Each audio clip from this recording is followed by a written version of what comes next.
Nations people have with their land and waterways. I acknowledge elders that have gone before us, those who lead our communities today, and those of the future, and I extend this respect to all First Nations people and their families here present tonight or watching on webcast. To First Nations Australians, this land is their mother, the giver of life that provides them with everything they need. Our families and communities value holistic care and love. And I encourage you to think about the way that our First Nations Australians continue to raise their families and communities with that love on this land. Thank you. Thank you. Councillors, we've had 3 applications to attend this evening by remotely. Councillor Gibson, Councillor Lapouris and Councillor Lamb. Do I have a mover?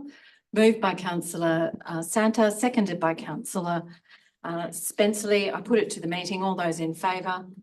And that's carried unanimously. Are there any disclosures of interest for any of the items on the agenda? No. This meeting is being recorded and made publicly available on Council's website. Those present should refrain from making any defamatory statements. By attending the meeting, you are giving consent to your image and voice being webcast. Councillors, council staff and members of the public must ensure that mobile phones are turned to silent during meetings of council, and councillors who need to use their phone to text, talk or engage in social media activity must leave the chamber to do so. That brings us to the confirmation of minutes from the previous meeting. Is there a mover for the minutes? Moved by Councillor Santa, seconded by Councillor Burke. All those in favour? Those against? And that is carried. We have had a request from a number of speakers to address on 3 items this evening, 10.5, 10.7 and 11.1. We've also received a late request from Mr Stanley to address on 10.5. Is there a mover? Thank you, Councillor Berrigy. Madam Mayor, I'd like to move that we open the public forum for items 10.5, 10.7 and 11.1 and that we allow Mr Stanley to address the item. Is there a seconder? Seconded by Councillor Spencerley. All those in favour?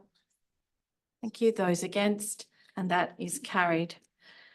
That brings us to the 2 mayoral minutes. The first mayoral minute 1 is a Vale Councillor Tony Bleasdale, OAM, Mayor of Blacktown City Council. Many of you would have heard the tragic news of the Mayor of Blacktown, Tony Bleasdale, having passed away on a flight returning from a trip to 2 sister cities really less than 10 days ago. Councillor Bleasdale was the mayor of the largest local government area in New South Wales, with a population of 435,000 people. He was awarded the Medal of the Order of Australia for his incredible works, which I've detailed in the mayoral minute on behalf of charitable organisations. The Premier paid tribute to him on the 3rd of May to say what a generous man with a big heart who had worked to develop Sydney's West and held a particular passion for helping disadvantaged constituents, and that his legacy was written across the city he loved.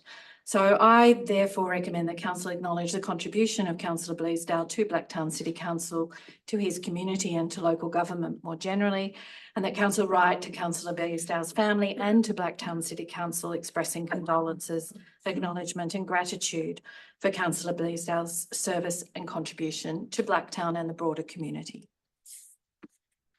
Councillor Welsh. Yes, thank you very much for this mayoral minute. In 2010, as has already been stated, Tony was rightfully recognised for his outstanding contributions, being awarded the Medal of the Order of Australia. This prestigious honour underscored his tireless efforts in supporting charitable organisations and his significant impact on local government in the Blacktown City area.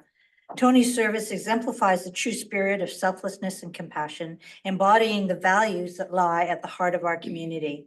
As a steadfast member of the Labour Party, Tony was not only a stalwart advocate, but also a mentor and friend to many. His passion for our party was matched only by his generosity in offering sage advice and guidance to those who sought it. Tony's love for the Labour Party was palpable, his dedication unwavering, and his legacy enduring. Thank you. Councillor Berrigan. Thank you, Mayor, and thank you for the mayoral minute.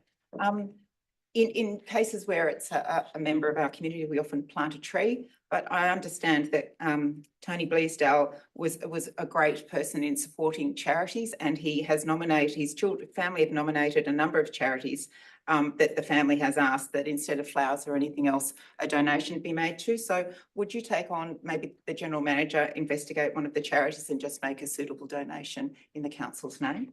I'm happy to take that on. Thank you. Are there any other speakers? I'll put the mayoral minute. All those in favour? Those against? And that is carried. That brings us to the second and last mayoral minute, the Upper House inquiry into the impacts of the Rozelle interchange. You will all recall that on 11th of December last year, in response to the utter traffic chaos caused by the opening of WestConnex and the Rozelle interchange, that this council resolved to call on the state government to effectively commission new traffic modelling and prepare amendments to the Western Harbour Tunnel and Warringah Freeway projects to mitigate congestion impacts on local roads informed by new traffic modelling. On the 7th of February, the Upper House, the terms of reference for an inquiry into the impacts of the Rozelle interchange were referred to the Legislative Council. And on the 8th of April, I wrote to the chair of the Upper House inquiry, and a copy of that letter was attached and tabled. And I was subsequently invited to give evidence and to attend the inquiry.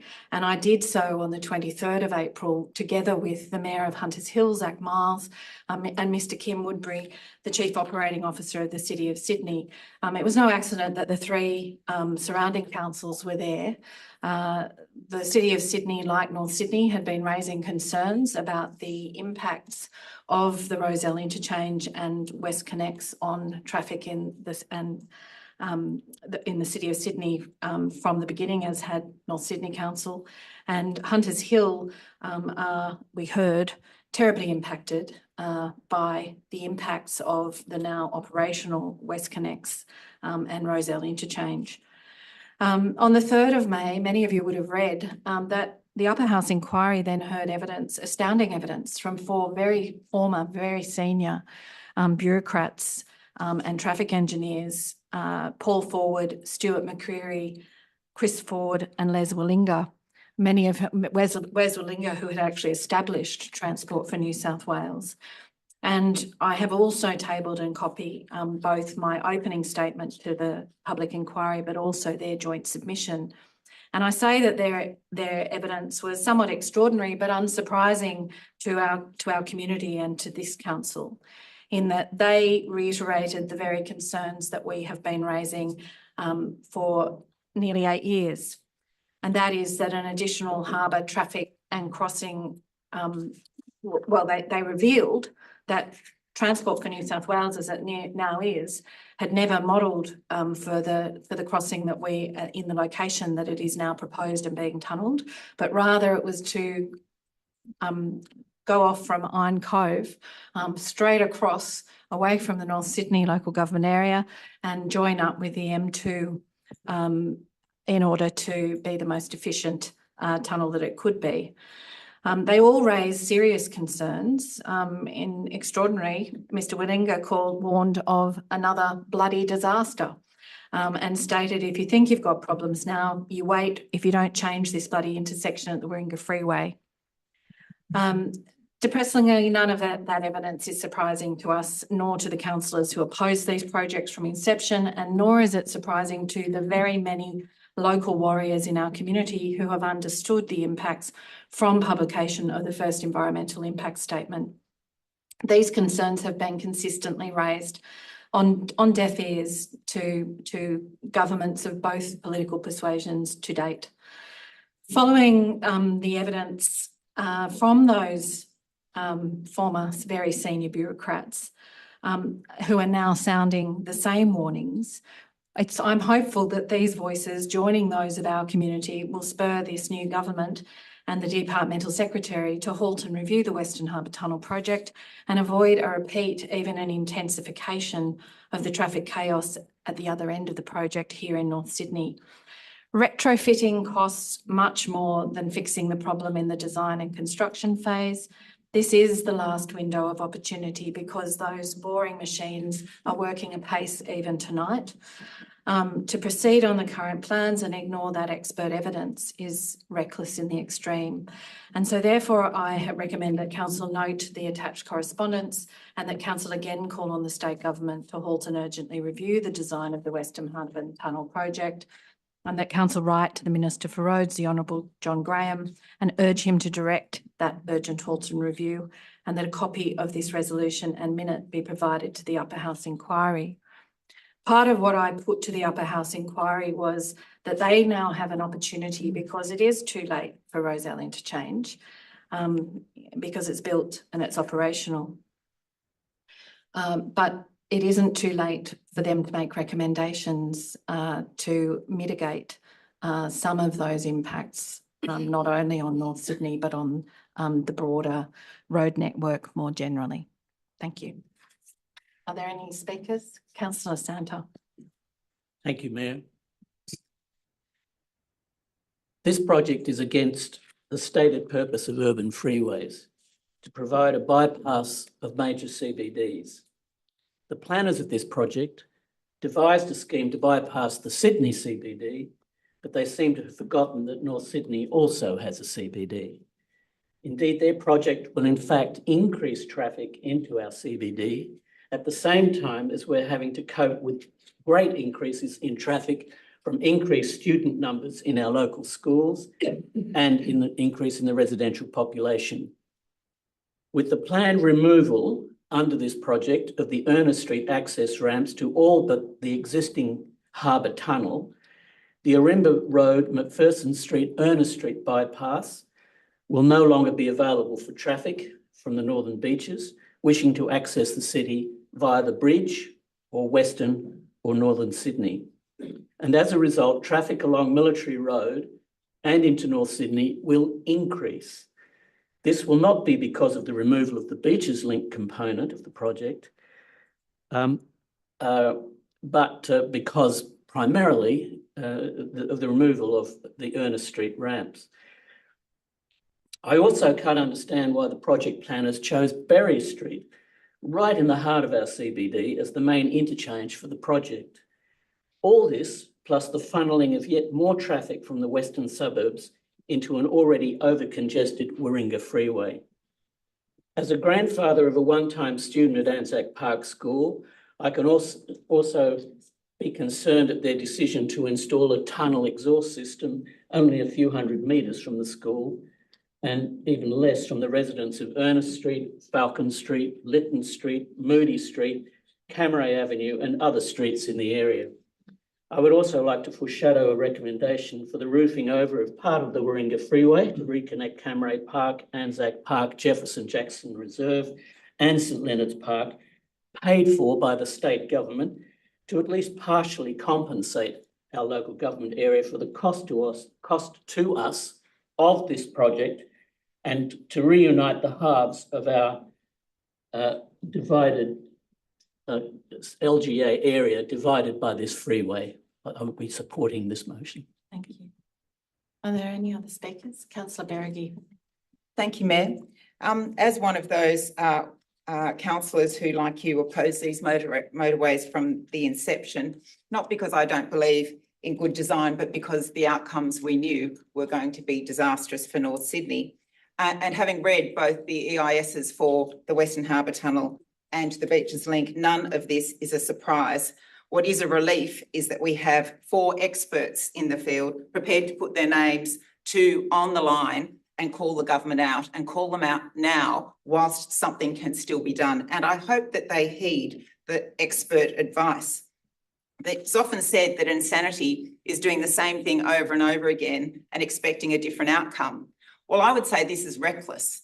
Reckless to go ahead in full knowledge of the chaos that is going to come, in full knowledge that the investigations in terms of any modelling has not been done, and to spend taxpayers' money on something that you know will not benefit the community that it's meant to serve is not just reckless, it's insulting, and it's just wrong.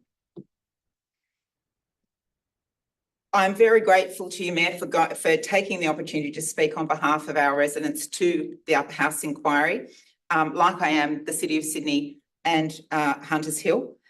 It is not too late. Retrofitting is a disaster. We know that it is costly, and once things are built and operational, it's very hard to turn them around. We know now that things have changed. Everything was based on having a beaches link. That is no longer the case. But the really frustrating part is that Transport for New South Wales don't seem to be talking to their own people. On the one hand, we have a metro opening in a matter of weeks, which is designed to encourage people to use public transport. And we are going to, on top of what Councillor Santa said about increased density and student numbers, we are going to have thousands and thousands and thousands of people coming into the CBD on foot as pedestrians, because that's what a metro is designed to do. And that's what the money has been invested in. But at the same time, the other side of transport are funneling cars back in. So I don't have to be a road planner or a traffic planner to know that that doesn't actually make sense. So I hope that this is being heard. I thank the Upper House inquiry for listening, and I, like you, encourage them to make some findings to guide the government in this regard. But I would say to the Minister for Roads, you wanted to be the minister. You are now the minister. So it's up to you to make the decision. Everybody tells the ministers what to do from opposition, but you're now in government, Mr. Graham. So please act responsibly and on the advice of evidence, and halt and review this project so that we can get some outcomes that are positive for the community in the face of what has to this date been an absolute disaster. Thank you. Are there any other speakers? I put them in it. All those in favour? Those against? And that is carried. That now brings us to the public forum. Got a vote against.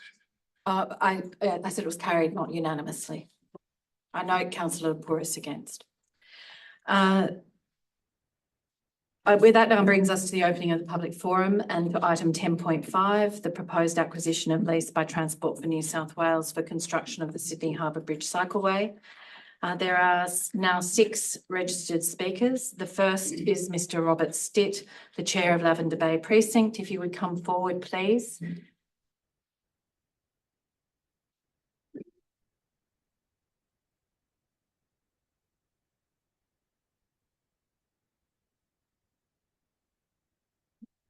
Could you assist and turn the microphone on? Thank you. Do I stand or sit? Sit. I'm happy to stand. Madam Mayor, councillors, my name is Robert Stitt. I'm the chairman of the Lavender Bay Precinct. There is a great deal of ratepayer and community anger at the proposed loss of the parkland, Bradfield Park North. This parkland is the subject of a statutory trust, the Bradfield Park Trust, which was created by the New South Wales Government by parliamentary proclamation in 1935. The trustee is the North Sydney Council, and the beneficiaries are the citizens of North Sydney. By law, trustees have a legal duty to act for the benefit of the beneficiaries by acting with the utmost good faith. The relevant legal principle is uberami fidei. It includes a legal duty to protect the trust property. Hansard records that the intention of the Bradfield Park Trust was to give this parkland in trust in perpetuity for the benefit of the North Sydney citizens in compensation for the loss of the land and property for the construction of the Harbour Bridge. This is a unique situation. North Sydney Council does not own this parkland. It cannot sell it, lease it, or give it away. To do so is to act in breach of trust. There is, as it stands, no valid or enforceable claim to the Bradfield Park Trust land by Transport New South Wales. The attempt to describe the construction of large transport infrastructure and the destruction of trust parkland as recreation is the sheerest sophistry. Transport New South Wales is on the nose with Sydney citizens. Do not underestimate the depth of anger in the community. If North Sydney Council acts in breach of the Bradfield Park Trust, it and the councillors are subject to a class action litigation by its ratepayers and citizens to recover compensatory damages for breach of trust and for malfeasance in public office. It is, as I say, a unique situation. The simple, clear message is, do not act in breach of trust. Do not breach the trust. The people of North Sydney expects this council to do its duty as trustee. Thank you. Thank you. Mr. Sid, if you just wait. Are there any questions of the speaker? No, thank you very much for your presentation and participation. The next speaker is Mr. Peter Noble. If you two would come forward.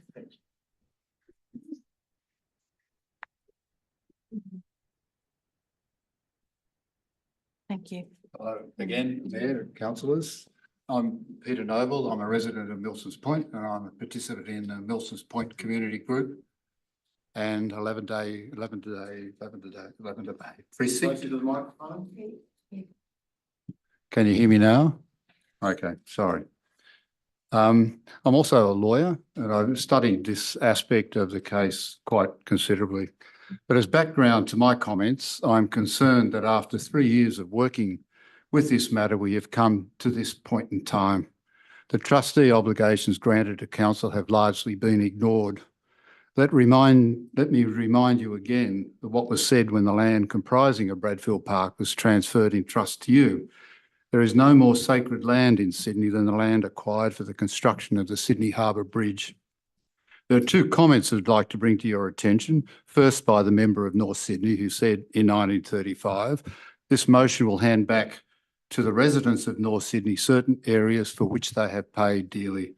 And lastly, more importantly, the member of Coogee in 1935 said, in the land under review, we have areas equal to anything in Australia under the shadow of the world's finest bridges and looking one of the most magnificent harbours in the world. It would be a crime, he says, to dispose of this land for any purpose other than to which it is being dedicated for all time, and that's public parks and public recreation. Knowing this council has been extremely passive in the exercise of the powers of a trustee to protect this land from destruction, much could have been done, but here we are with an unelected, highly paid and unaccountable bureaucrat deciding that the park needs to be desecrated to account for 600 cyclists a day, far short of the 2,000 cyclists represented at the start. In fact, yesterday it was published that over the last 318 days, that only 622 cyclists crossed the bridge, way down on the 2,000. Cycling all around Sydney is down 14% over the period, far short of the 2,000 a day. And lastly, I want to have a quick look at our local advocate in support of this travesty, fantasises with the following. The ramp is for the benefit all Milsons Point users of roads, paths, Bradfield Park, including those who have difficulty with 55 steps, potential and new cyclists, families, kids, those with disabilities, cargo and delivery riders, removing years of congestion and providing improved mobility for all. What a fantasy. And the justification for 75 million. So where does council get its advice? From the North Sydney Council Sustainable Transport Reference Group. This group not only gives erroneous legal advice, but its advice conflicts with the submissions made by council employees in respect of the fake process set up for community involvement. Committee is made up of mostly cyclists in favour of a linear ramp. So that is your 3 minutes, but I will have to call you to order there. The advice before us today is legal advice from 3 separate legal sources. There isn't advice from the Sustainable Transport Reference Group. So on the facts, that's not correct. Well, I think I would disagree with you, Mayor, but I won't make a point of it. Anyway, If you would conclude your comments and then I'll ask if there are questions. sure. There's another ramp, the community, the CCR ramp, which complies. So what council should do, should restructure this committee, should sit down with Transport for New South Wales and negotiate a proper solution to the 55 steps, should stand up for the sacred trust, preserve the park for generations to come, listen to your local constituents about how the problem should be solved. Milson's Point at North Sydney's open parklands are under attack from all over the place, which we heard before. Preserving Bradfield Park is critical to North Sydney, and I might submit for the survival of this council. North Sydney is the third largest commercial district in Australia, and a council should use that status to issue a sensible solution to the 55 steps and not give the site the inspection approval that's requested, and keep away from receiving gratuitous money from Transport for New South Wales to take over the land. Thank you. Are there any questions of this level?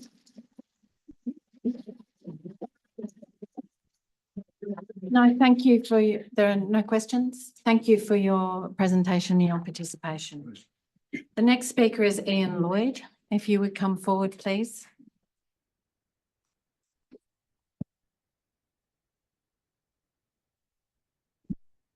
When I last addressed this council, an online petition against the linear cycle ramp, that's the one that Transport for New South Wales have proposed through Bradfield Park, and in support of the community cycle ramp, had 8,450 signatures. Today, that figure is 8,620 signatures, and we are confident it will be over 10,000 by September. It's blatantly obvious that the community wants a cycle ramp at Milson's Point and also wants to improve cycling infrastructure in North Sydney. I'm a cyclist myself, and I definitely want that. Suggesting otherwise and labeling community members as NIMBYs or anti-cycling is just outright wrong and amounts to lies and slander. Advocates of the community cycle ramp seek a win-win solution for all involved. What the community doesn't want is to lose Bradfield Park and precious green space, especially when a better, peer-reviewed solution already exists in the community cycle ramp. Why can't Transport listen to the community and work with them to develop a better solution that doesn't destroy a precious park? Do all Transport for New South Wales solutions have to be as badly designed as the monorail and the Rozelle interchange? Transport have threatened North Sydney Council with compulsory acquisition of the land at Bradfield Park unless Council accept an illegal financial inducement. North Sydney Council has also been advised by two separate legal firms that they cannot sell or lease this trust land. With this issue, councillors not upholding their duty to protect the Bradfield Trust could be open to charges of malfeasance while in public office or worse. May I remind you all that the North Sydney Vision 2040 Community Strategic Plan states that a primary future goal is to, and I quote, protect, enhance, and expand public open space and foreshore access, and advocate for new visionary and quality open and green spaces. The report goes on to pledge Council to interpret and promote North Sydney's history and heritage and protect and maintain historical sites. Surely Bradfield Park and its Heritage Walk is one of the most important heritage sites we have in all of North Sydney. Council needs to step up and protect Bradfield Park. Once it is gone, it's gone forever. North Sydney Council are seen in the community to be negotiating with the devil in the guise of Transport for New South Wales. The voices of the community have not been listened to, and there is growing concern why this is so. Finally, I remind you all councillors who sell green space are not re-electable. Thank you. Are there any questions? Oh, sorry, Councillor. I'll just call you to order, Councillor Berg. Thanks, Mr. Lloyd. Just a quick question. You said, for lack of better words, Transport for New South Wales seemed to be hell-bent on one option and you're not sure why. Would that be fair to say? And That's correct. Well, would you try answering that question? Why do you Well, think? first they of all, if you go back historically, and this has been going on since 2016, Transport for New South Wales first have engaged 2 architectural firms to look into where this cycle ramp should go. And both of them said, whatever you do, don't go into Bradfield Park North. That was number 1. Then Engineers Australia said exactly the same thing. Don't go into Bradfield Park North. It's trust land, it's a park, it's one of the few green open spaces that we have here. And they ignored that and said, no, we had advice and, the cyclists would like to have a straight line right through into the park. That means that everybody who's using the park, not 600 cyclists, but 10,000 people a week, don't get to use that part of the park because it's a big concrete structure going through it. Finally, a professor of urban infrastructure, Professor James Wyrick, also came out and said, you shouldn't do this. So why Transport for New South Wales have stuck to this and have you people in this kind of position, I have no idea. I've been trying to figure that out. The community doesn't know it. All I can think of is that they made a bad decision 3 years ago, and no one wants to take the responsibility for listening to the community. First of all, Jo Halen has never listened to 8,000 people on a petition. She's come over and done social media things of her trying to push a bike up the 55 stairs, but she will never meet with us. So I have no idea why Transport is still trying to push their old idea through. Thank you. Thank you. Are there any other questions? Thank you too for your participation. And Thank you, Councillor. next registered speaker is Julia Connor. If you would come forward, please.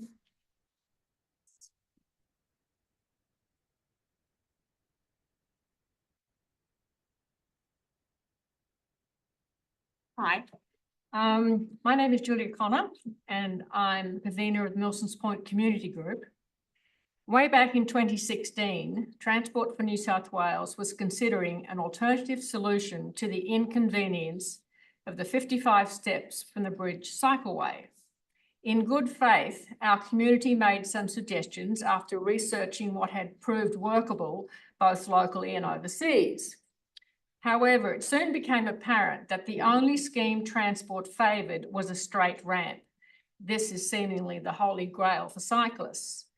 Transport has never deviated from this position and only continued talking to the community so they could tick the boxes on the consultation process. When the community then provided a detailed foldback ramp proposal as an alternative to the linear ramp, Transport again arbitrarily dismissed our attempts at compromise. Even after it was pointed out that their calculations to discredit this alternative were wrong, and Transport actually finally admitted this, nothing changed. Transport are glued to their velodrome design.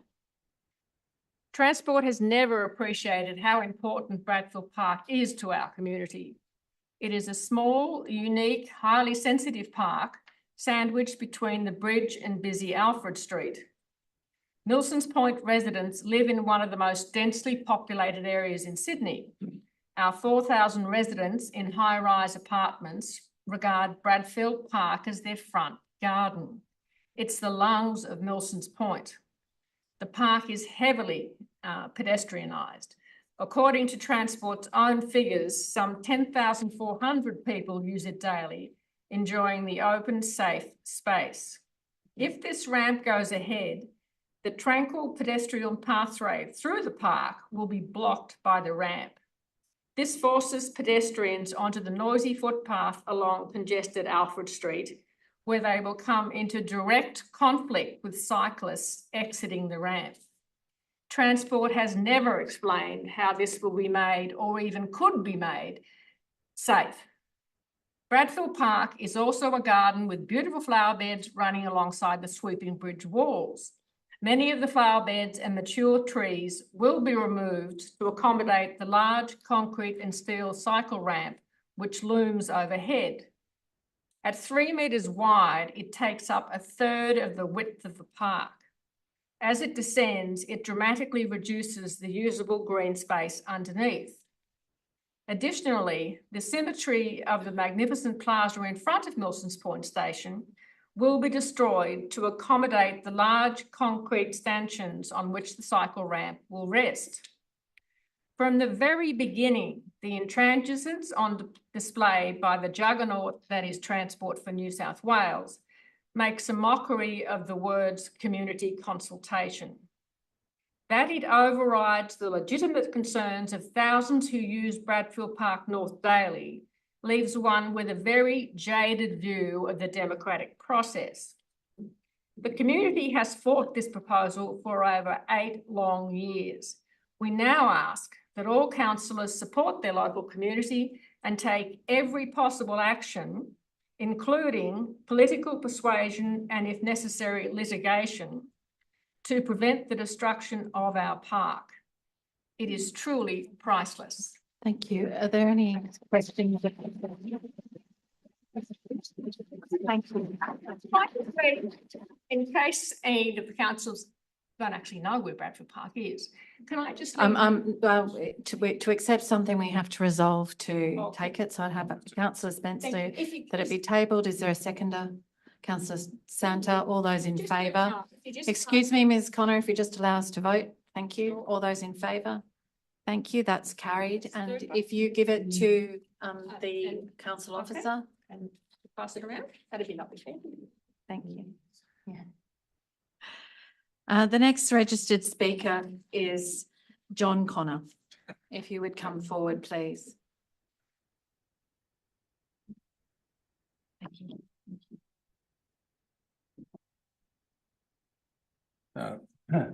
Madam Mayor, councillors, it's a brave man who speaks after his wife. So I'll be short. But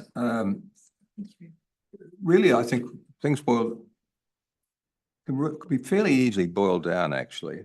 On the one hand, you've got a legitimate requirement of cyclists to ease their transit across the Harbour Bridge.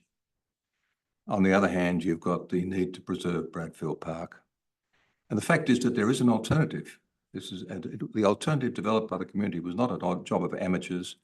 It was carefully developed. It was scrutinised by a number of experts. It was then submitted by Transport New South Wales to a group in the Netherlands who were given 24 hours to review it. And the review was based on an incorrect measurement of a significant part of the plan, which rendered it infeasible. The fact is there is an alternative which will satisfy, not completely, but satisfy most of the people involved, and Transport New South Wales has simply failed to acknowledge it or deal with it in any honest or sensible fashion. In terms of the bicycle path itself, I might also make one additional comment that much has been made of the greater utility it will be to, among other things, cargo bikes and the disabled and other users contemplating a much greater use of the cycleway across the bridge. Not once is a mention made of the fact that that cycle path is only 2.4 metres wide. If you tried to pass 2 cargo bikes on it, you would have about that much clearance space, assuming both of them lean to either side. The fact is that in its very basis, the objective is flawed. I won't try and develop some other points I had because frankly, they've been much better made. On the legal side, the first speaker, Robert Stitt, is an imminently more eminent lawyer than I ever was, so I won't try and get into that area, except to say this, that in terms of the alternative remedies, legal remedies that council might have in dealing with the prospect of compulsory acquisition, there are a number of alternatives which ought to be pursued, and I won't try and develop them here, but they can range from the possibility of securing judicial advice on the interpretation of the initial trust, as to which there may be some difficulties, or seeking a declaration and injunction to ensure that the matter has been properly heard and the council's own position is protected by a judicial decision. And quite frankly, I think the expenditure of relatively modest amounts of money in terms of what's now being contemplated in a number of ways on that way forward is the appropriate way for council to proceed. And I think if it does not do so, then it could be legitimately subject to not only considerable criticism, but potential legal responsibility. I'll leave it at that. Are there any questions of the speaker? No, thank you too for your participation.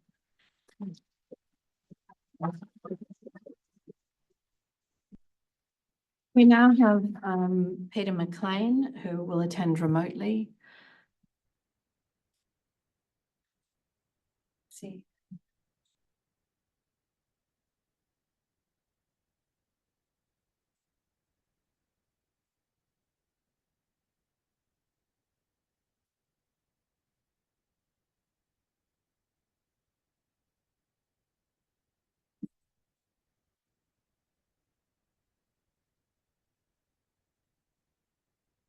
Thank you, Mr. McLean. You are to address council. If you would give your name and who you represent.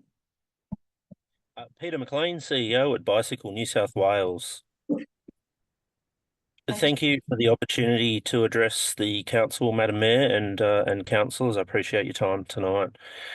I've addressed this council on the benefits of the project on a number of occasions, but I did want to outline that, of course, this project is very overdue and extremely well needed by the community to create sustainable and equitable cycling and bicycle access across Sydney's biggest and busiest strategic cycleway corridor.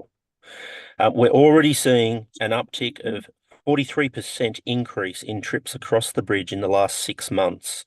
That is averaging at 1,300. Mr. McLean, if you would just pause. I'm going to ask the gallery to give the same respect to Mr. McLean that others have had to you. Everybody listened. We will conduct ourselves with courtesy and respect.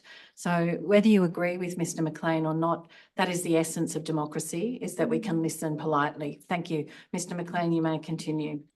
Thank you. We're seeing 1,324 counts across the Sydney Harbour Bridge each and every day, and many days that's over 2,000 trip counts each and every day across the Harbour Bridge. We will see a massive uptick. I should also note and applaud council that there is a 19% uptick over the last 6 months in their counted cycleways in North Sydney Council. So that's very, very pleasing to see. But what we will see is a very large uptick. We'll see more families, more elderly, less abled people with heavier bikes, for example, being able to access the Sydney Harbour Bridge, which means they're not crossing dangerously these horrible 55 steps, which cause a major impediment and boundary for people crossing the Sydney Harbour Bridge. That being the case, if we only see 500 more people using it a day, that's a saving of 2.5 tonnes of carbon emissions each and every day, day after day after day after day. That is what our environment needs. We need to address this major environmental crisis, and this is one way of helping that. However, the best interests of the community are definitely served through this voluntary negotiated acquisition agreement with Transport for New South Wales. This project is going ahead, and it really needs council to support this. If it goes to mandatory acquisition, you may indeed lose many millions of dollars through having an arbitrary decision made, the power taken out of your hands. We want to see North Sydney Council have the power and negotiate in the best interests and the best outcome for ratepayers and the community of North Sydney Council. And I think that is an absolute critical role of all councillors to play. So I implore all councillors to vote in favour of this motion. Thank you. Thank you. Are there any questions of the councillor Spenceley? Thank you. Mr. McLean, just you picked your wording very carefully there when you said trips and then changed it to counts. Can you just detail the 2,000 counts? Is that individual passing, say, into the CBD and then back across the bridge? Would that count as one or two? How do you arrive at your 2,000 number? So these numbers are taken directly from the Transport for New South Wales Cycleways, and they do a walking count as well. So that is individual crossings across the bridge. So 2,000 up. Well, there's plenty of counts over 2,000. I think the biggest one is just over 2,100. The biggest hourly count on a weekday morning, I think it's between 7 and 8 a.m. in the morning, is 311 people. So that is certainly a huge volume of people that are using the bridge. And clearly, many of them are using it for commuting purposes, with those massive counts being during the middle of the week and during peak hour. So we're taking cars off our roads. So just to clarify. Again, if you just wait, councillor Spenceley, I'm calling the gallery again to order so that councillor Spenceley may ask his question. Thank you, councillor Spenceley. Sorry, just to be clear then, that's 2,100 trips. So that could be effectively half that in terms of the number of users. And then that could be lower again if people make, delivery drivers make, trips to and from. So that a 2,000 number may well arrive at the 600 people using it per day that we've heard referenced by the community here. Is that correct? Well, it certainly wouldn't be anywhere near that number, but certainly, with delivery drivers, absolutely, they're going to be using it multiple times, and certainly that might account to a number of trips. But don't forget, that's a delivery driver that would have alternatively been using a motor vehicle. So the benefits to the community, to other road users, is absolutely immense. Sure. So if we're just using the maths, 2,000 becomes 1,000 people, which then if there's multiple trips becomes a number much lower than 1,000 people using it per day, maybe closer in line to the 500 to 600 being counted. I think that's the correct understanding, yes? Yes. Just trying to marry the two numbers. Thank you. Yeah, it might be 900, it might be whatever it might be, but certainly those counts, yes. Again, I'll call the gallery to order. Are there any other questions of the speaker? No, thank you, Mr. McLean, for your participation. The final speaker is Tony Stanley. Is he attending remotely? Thank you.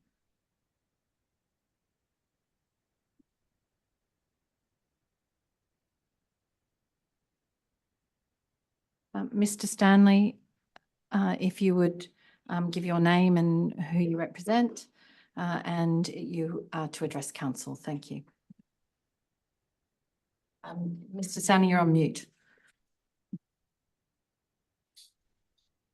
There we go. Are you able to hear me? We do. Thank you. Thanks very much. My name's Tony Stanley. I'm a resident of North Sydney. Firstly, there are lots of things about the ramp that we could talk about tonight, and a number have been trying to. We could talk about the more than $10,000 the previous council spent on an anti-ramp campaign across the entire LGA that resulted in just 269 people from the immediate area opposing the ramp options, while the vast majority of the more than 2,500 respondents across the entire LGA and New South Wales supported it. We could talk about the design competition and the REF that showed almost identical levels of majority support and small local opposition. Then we could talk about the credibility of a change.org petition that's easily manipulated with no meaningful submission control that somehow managed to produce 8,000 opponents, including 4,000 in the first 2 weeks. We could talk about the bad faith promotion of a community ramp that will maximise conflicts between cyclists and pedestrians in the busy Burton Street area and would have to cause the permanent cancellation of the Kiribati markets in that location, triggering widespread public outrage and another project reset. We could talk about the intriguing claims of the chosen linear ramp destroying the heritage of Bradfield Park, despite it already being conditionally approved by Heritage Council of New South Wales. We could talk about the gaslighting of those with mobility issues and parents carrying children by promoting the community ramp that even the council's own cherry-picked peer reviewer, Vandendal, was forced to concede in his report is not compliant for 8 to 80 years accessible cycling, which was the whole point of building the ramp in the first place. We could talk about the councillors who have regularly decried the tiny reduction of space that the bike ramp will have Yet just 5 months ago, stood on the floor of council and called on the state government to massacre thousands more trees to build the Beaches Link motorway because they couldn't think of any other way to reduce the number of cars coming in from the Western Harbour Tunnel. That's not what tonight's vote is about. The construction of the accessible cycle ramp that will finally allow everyone, including the disabled, elderly, and parents of kids, to safely use micromobility to cross the Sydney Harbour Bridge will rightly go ahead imminently because Transport for New South Wales already commenced compulsory acquisition more than 2 months ago. Despite what some will try to claim, the only question for tonight is, how much extra money can the ratepayers of North Sydney Council get out of this by sending the General Manager to negotiate something better than the Valuer General's likely $1 offer for the park that we saw from the motorways? Which councillors are going to continue to spout easily disproven fantasies? And which councillors are going to do the actual job to get the best deal for the ratepayers of North Sydney? It's going to be an interesting evening. Thanks. Thank you. Are there any questions of the speaker? No. Thank you, Mr. Stanley, for your participation. That concludes the speakers. Is there a motion before the council? My motion is that we bring this matter forward. It's already brought forward. We're now in the matter. I have a motion for council. Yes, Councillor Mutton. My motion is that council seek advice on the prospects for success of an application for declaration concerning the rights of Transport for New South Wales to give a notice with respect to the Bradfield Trust land.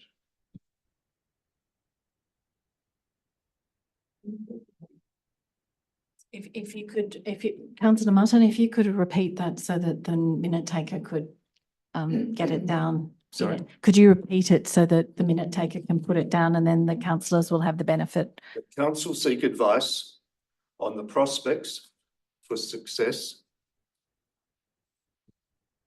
of an application for a declaration concerning the rights of Transport for New South Wales in particular, and the New South Wales government in general, to acquire the land or a part thereof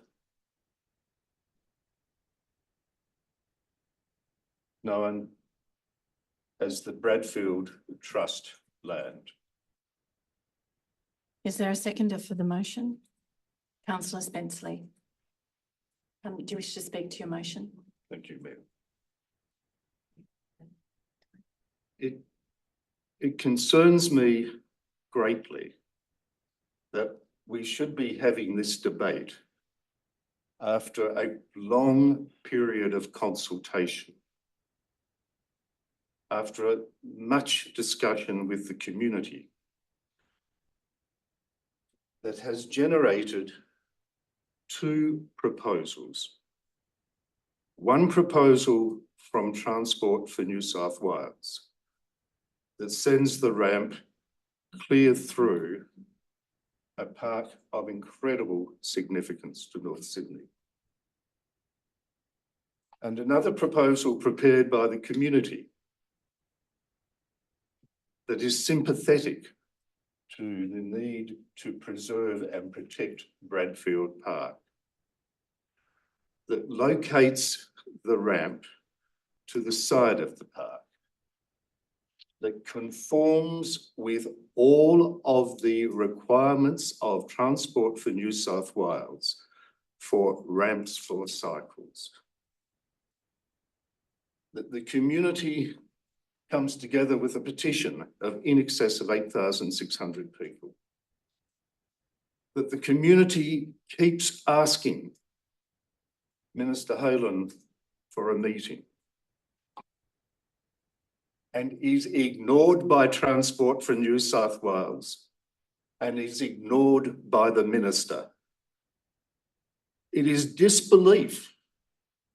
There are options, one to protect the park, one to damage the park. I think it's just sad that consultation should be so ineffective. But there's another issue. It was touched on by Mr. Stitt. And it comes down to a simple proposition. If you have specific legislation creating, let's say, Bradfield Park, you cannot rely on general legislation, such as the just terms legislation, to vary or retract the trust. And that's what's happened here, because it was in 1935 that the government proclaimed Bradfield Park, proclaimed it in a way akin to an act of parliament. Yet when we come here, we've got the just terms legislation, which is of general power, and it's effectively saying, oh, we'll delegate it to the bureaucrats to pull to pieces that piece of state delegation, state proclamation. It is just wrong. We cannot use a general power to attack a specific bequest. You cannot use a general power to attack the trust that has been set up by specific legislation. And this was a matter that was touched on by council, our council. And he referred to a single case where the issue of the resumption or acquisition of a piece of land, the subject of a statutory trust. And our council made this simple observation. This issue was not raised in submissions, was not tested, was not addressed by the court.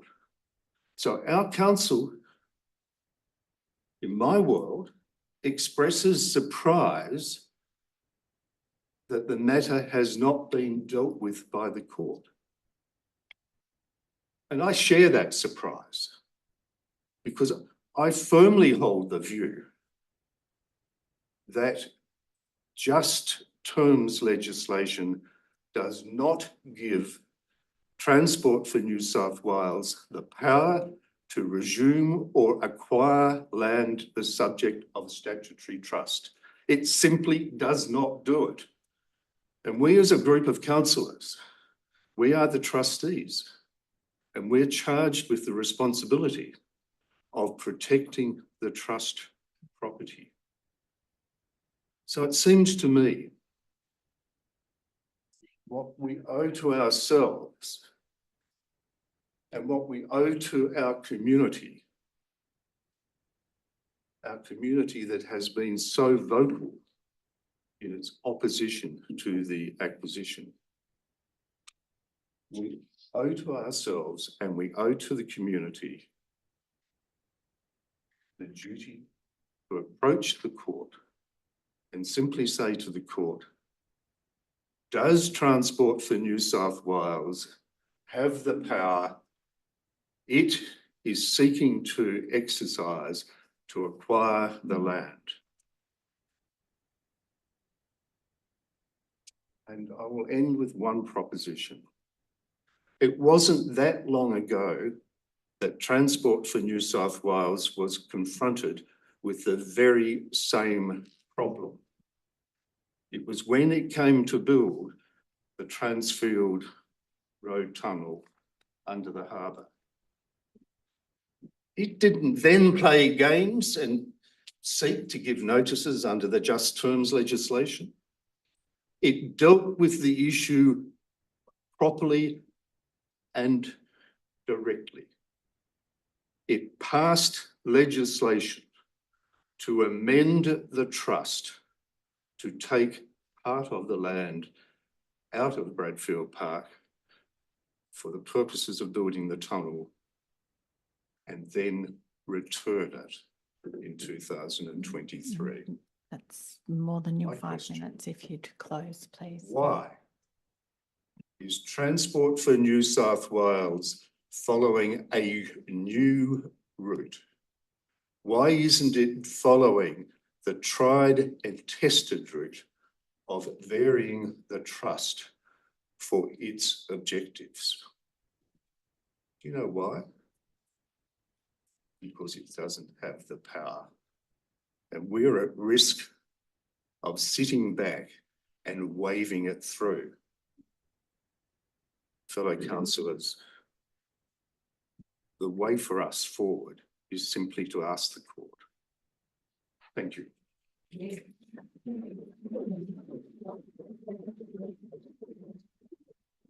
Thank you, councillor Spenceley. Thank you, Mayor. I'd just like to propose an amendment, if I could, or a couple of amendments. If we could, that council does not enter into section 29 bilateral negotiations on settlement for the compulsory acquisition. That council notes the request for early access and resolves as the trustee of the land to not provide early access to Transport for New South Wales. And that council writes to Transport for New South Wales, noting its opposition to the linear ramp, noting the 8,600 signatories on the petition, and strongly encourages Transport for New South Wales to listen to the concerns of the residents and to seriously and fairly reconsider the community ramp. Sorry, councillor Mutton, will you take that on as the mover, those additional points? One final point, write to Minister Hayland, noting our community's desire for a meeting and request a meeting between the Minister, North Sydney Council and appropriate community representatives. And you'll also take that on. Okay, thank you. Do you wish to speak to the motion? I'm happy to, what do you call it, waive my, right of reply, or is it? You don't have a I don't right of have a reply because the mover was councillor Mutton. Look, I think it's fairly straightforward. Council should not be doing anything in its power to make life easy for Transport for New South Wales to compulsory acquire the land. As councillor Mutton points out, there is questions as to whether they can compulsory acquire the land under our trusteeship. This motion enables council to put it quite clearly to Transport for New South Wales that we will not enter into bilateral negotiations to make the path to them building a ramp that is not in the community's interest or the community's desire. We will not make that path easy and quick for them. We will not provide them early access to the land to prepare them and make the life easy for them. And we encourage Transport for New South Wales to listen to our community, which to this point, I don't believe they have at all. I haven't seen any form of interest or fairness in the way that Transport for New South Wales has delivered or dealt with our community, or what appears to be an equally accessible, maybe not for the 80-year-old, but maybe for the 78-year-old ramp. So I think this motion is pretty clear. We want Transport for New South Wales to listen to our community, and we do not and should not be making life easy for Transport for New South Wales to continue on with a project that has such significant community concern and opposition. Thank you.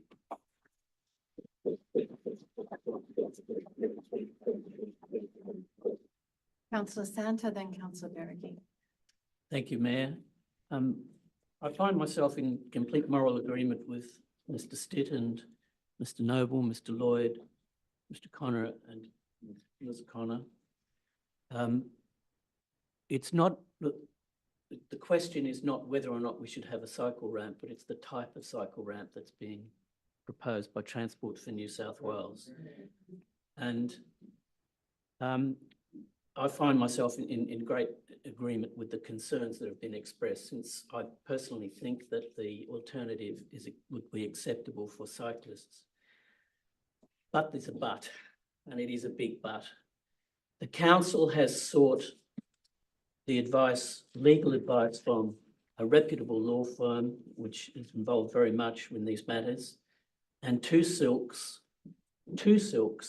both of whom have a great deal of experience with the Land and Environment Court. And they've all come to the conclusion that this proposal by Transport for New South Wales is in their power, sadly.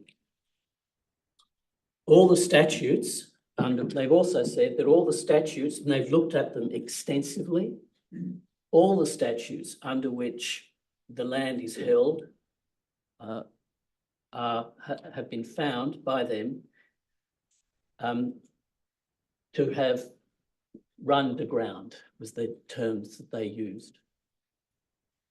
They've been repealed. And that the Transport for New South Wales has the power to acquire this land.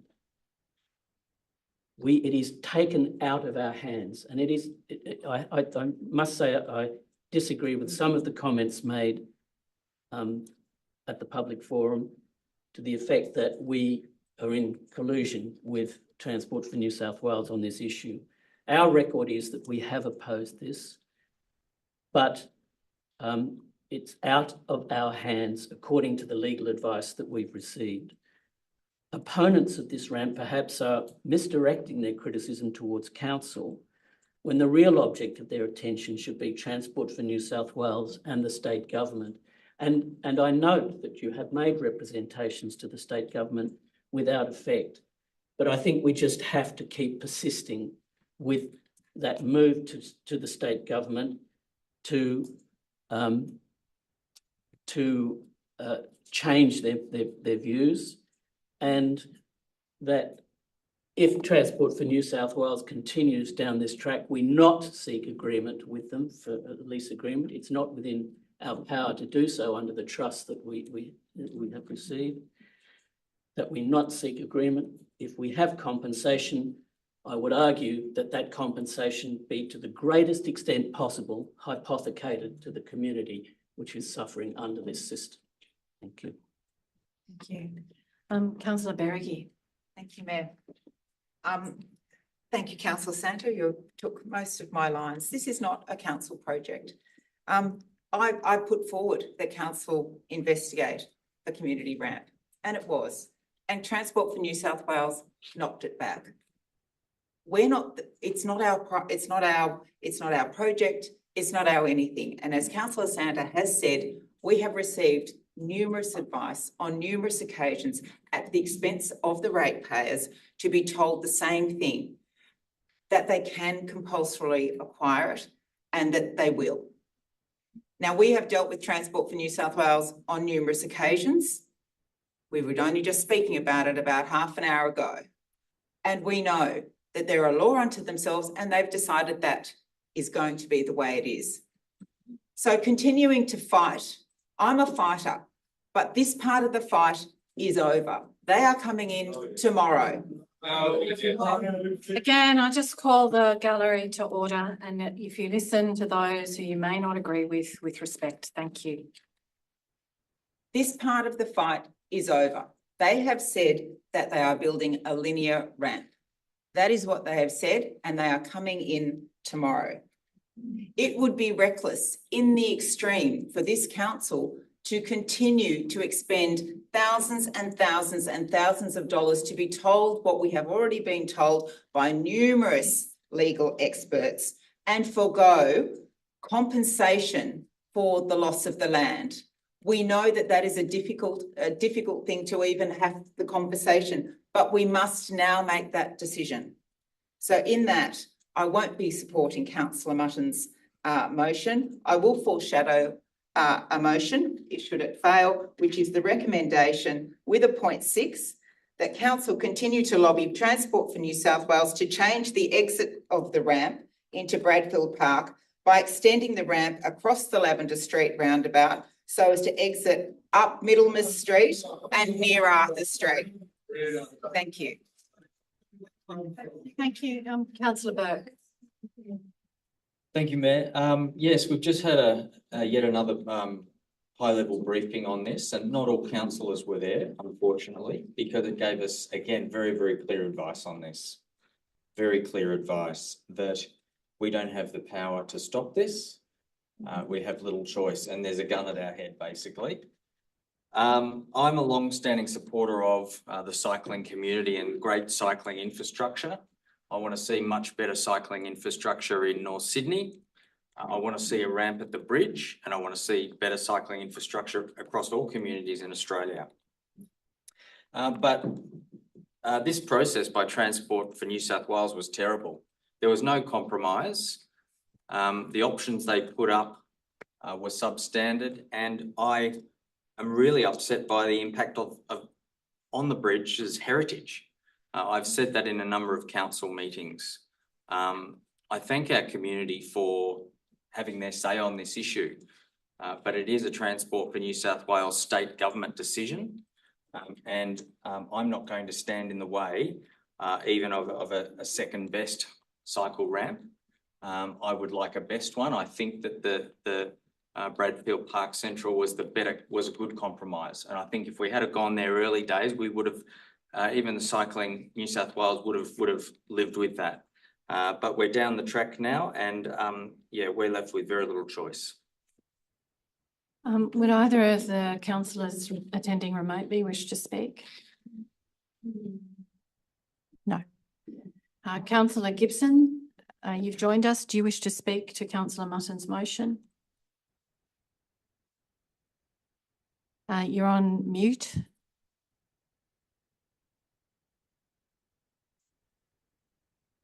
You're still on mute.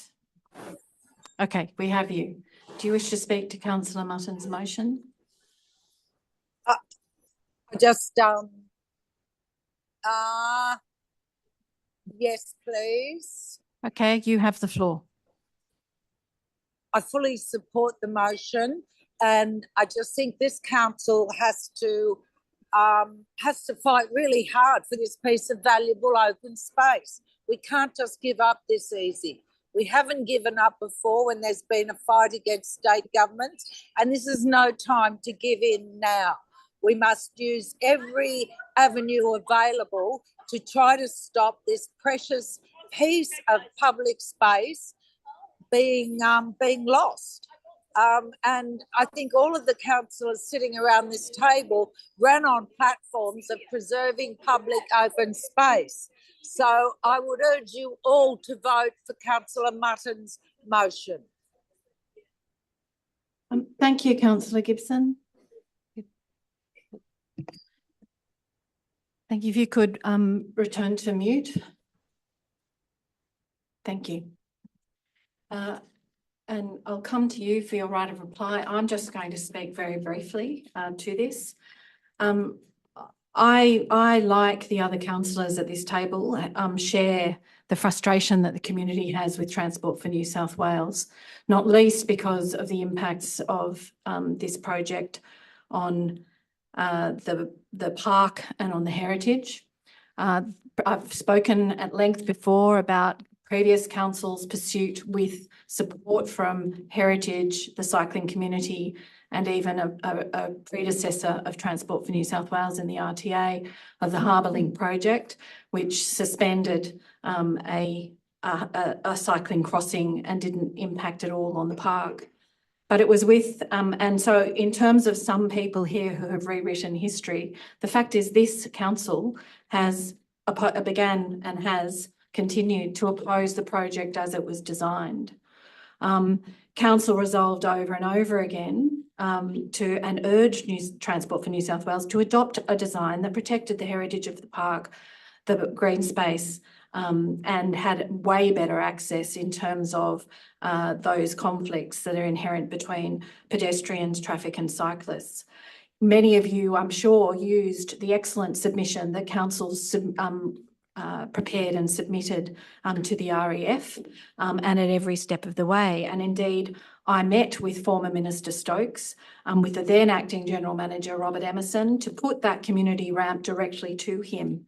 All of this was to no avail, and frankly, no surprise that Transport for New South Wales is the arrogant institution that it is. Transport for New South Wales proceeded. They have a consent for that linear ramp, and crucially, they have issued a proposed notice of acquisition nearly 2 months ago, which has 90 days to run. And like the other councillors who spoke here tonight, the legal advice is very clear. And I would just like to quickly address Councillor Mutton. You may well ask why Transport for New South Wales didn't follow the route that was set out with the Sydney Harbour Tunnel. And the answer to that is The Land Acquisition Just Terms Compensation Act didn't exist at that time. It was enacted in 1991 and the Sydney Harbour Tunnel works were completed in 1988. That Land Acquisition Just Terms Compensation Act is the source of the power to scandalously override a trust that the council has to care for that land. In the same way that it scandalously overrode the trust that we had as the manager with care and control of Camaray Park and Anzac Park and St Leonard's Park. This is how Transport does these major projects in this state, and it is disgusting. But we have very strong legal advice. We have it from solicitors, we have it from Silks, we have supplementary advice to the original advice to chase every last place that we could as to what our obligations are under the trust and how that relates to the acquisition powers of Transport for New South Wales. And as I think it was Councillor Burke said, unfortunately and sadly, that advice is the very advice that Councillor Mutton's motion seeks again, which is the advice on prospects of success to oppose that. To seek a declaration that it doesn't apply to the trust. Well, the fact is we have that advice, and the advice is not only that Transport for New South Wales acquisition powers override the trust, but therefore there is very little prospect of success. And so Joe Halen is the decision maker. I, on behalf of the community, because those resolutions opposing the final the 30% design, because that's what we have on all Transport for New South Wales projects. They don't ever give us the final design when they enter into contracts. I sought to meet with the Minister and her predecessor. Council continues at the elected and officer level to raise and seek to, the issues and seek to negotiate design improvements to address heritage green space and crucially those conflicts between traffic and pedestrians and cyclists at the end of the ramp. But that has been to no avail, even though we will continue to do so. And not to adopt the recommendation will not change Transport for New South Wales acquisition, nor their commitment to proceed with the project. And so for all those reasons, sadly, I cannot support the motion. Councillor Mutton, your right of reply. Really strange. We've got a number of councillors here, all come at this matter with different experiences, different histories, and have the same view of Transport for New South Wales. So it's not an isolated view from some of us. We are dealing with a department that is out of control. We are dealing with a department that is absolutely unaccountable. And even the minister so cowardly ducks meetings with the community so she doesn't have to address these issues. I've had it. The state government is supposed to listen to the community, and it doesn't. So I get to this point. This council has a proud history of fighting against state governments. Amalgamation springs to mind immediately. Contrary to some views expressed at this table today, I do believe the issue of just terms applying to a statutory trust hasn't been addressed and is wide open. That's for another time and another forum. But we have a community that is up in arms. We have a community with 8,600 signatures. We have a community that keeps coming together and asking us to keep pushing back against the state government. I urge you to support my motion. Thank you. I'll put the motion. All those in favour? Those against? And that is defeated. Councillor Berger, you foreshadowed a motion. I did. Thank you, Mayor. I move the recommendation within item 6.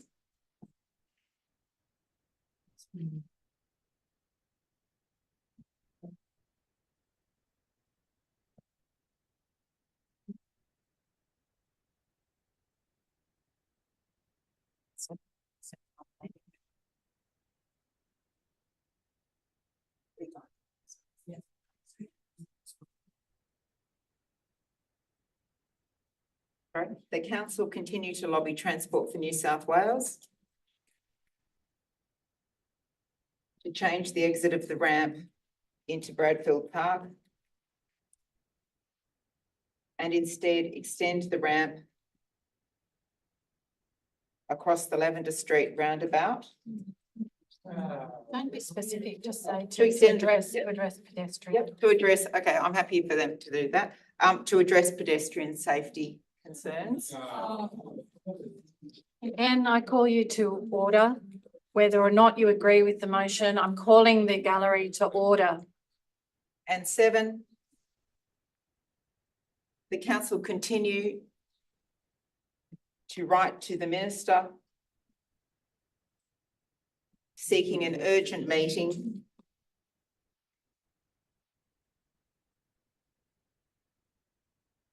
in relation to the design of the Sydney Harbour Bridge Cycleway.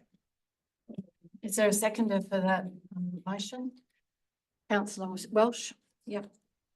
Do you wish to speak to it? I'll keep my right of reply. Are there any speakers? Councillor? Could I propose an amendment? Yes. In the part that says that council authorise the council's chief executive to complete and submit a claim for compensation. Well, Sorry, in point 4, the council authorise the council's chief executive officer to complete and submit a claim for compensation, that we change the wording a little. Council authorises the CEO to not seek agreement with Transport for New South Wales to lease the land and to submit a claim for compensation. And instead submit a claim for compensation. Yep, the mover is happy to take that on. Is there a seconder? Yes. Councillor Burt? Yeah, thank you, Mayor. Can I just see number 6, please?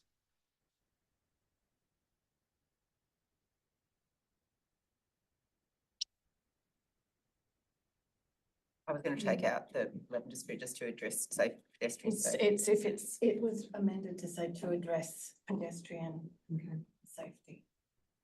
I just want to propose an amendment that we don't give encouragement to that particular design, that council continue to lobby New South Wales to change the design Of the ramp. more generically. Yep, no, that's to address safety, just to change the design full stop. Yeah. Yep, no, I'm happy with that. It's consistent with previous resolutions, so it's almost Identical. Yeah. So if you would, so 6 is now the council continue to lobby New South Wales to change the design of the ramp, full stop. And 7, that council write to the minister seeking an urgent meeting in relation to the design of the ramp, full stop. You're happy with that as the seconder? Are there any speakers? Councillor Spenceley.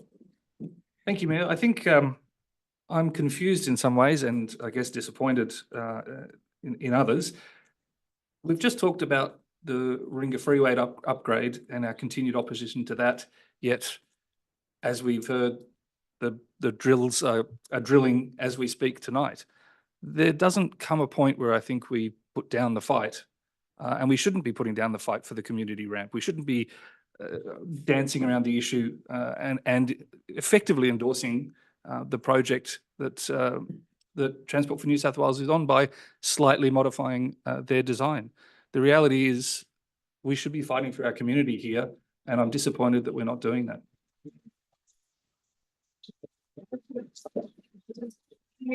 Any other speakers? You wish your right of reply? Councillor Spencer, that's slightly offensive because we're all here. Again, I'm going to call on the gallery to show respect. You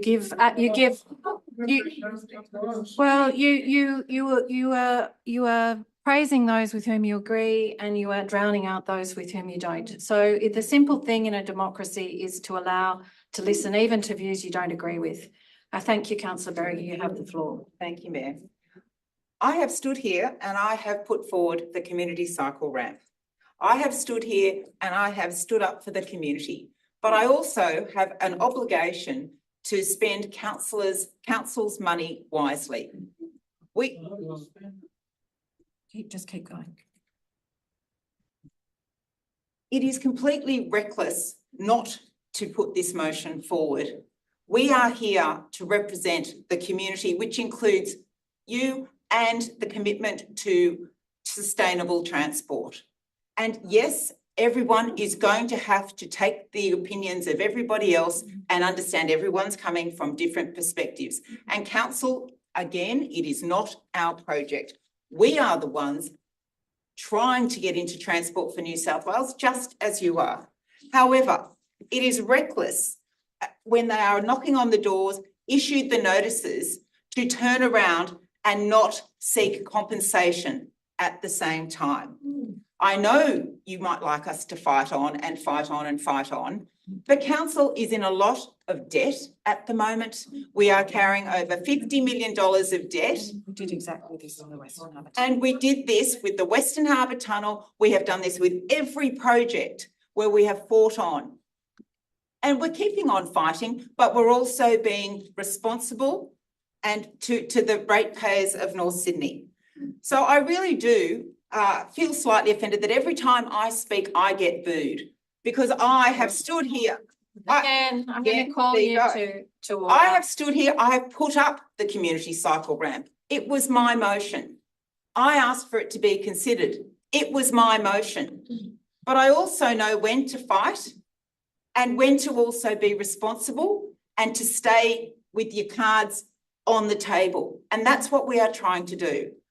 So I moved the motion. We still can negotiate with Transport for New South Wales. And I hope that Joe Halen, the Minister, will come and meet. But I can't hold that out. And just as I fought this state government, I fought the last state government as well. And I did fight the good fight for forced council amalgamations, but the legal advice was there. On that basis, I put the motion. All those in favour? Those against? And that's carried. That now takes us to the next item that has been brought forward, 10.7, the Probity Plan Groen Lane Car Park. There are two registered speakers. The first is Councillor Lapouris.